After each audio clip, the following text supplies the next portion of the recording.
I had failed on an epic scale. An exceptionally short-lived marriage had imploded, and I was jobless, a lone parent, and as poor as it is possible to be in modern Britain without being homeless. The fears that my parents had had for me and that I had had for myself had both come to pass. And by every usual standard, I was the biggest failure I knew.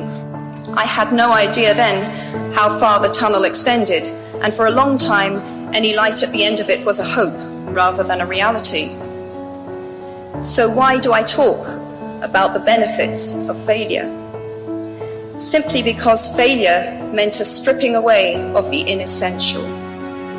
I stopped pretending to myself that I was anything other than what I was, and began to direct all my energy into finishing the only work that mattered to me. Had I really succeeded at anything else, I might never have found the determination to succeed in the one arena where I believed I truly belonged. I was set free because my greatest fear had been realized, and I was still alive, and I still had a daughter whom I adored, and I had an old typewriter and a big idea. And so rock bottom became the solid foundation on which I rebuilt my life.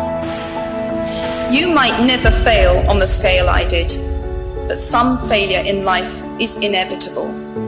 It is impossible to live without failing at something, unless you live so cautiously that you might as well not have lived at all, in which case you fail by default.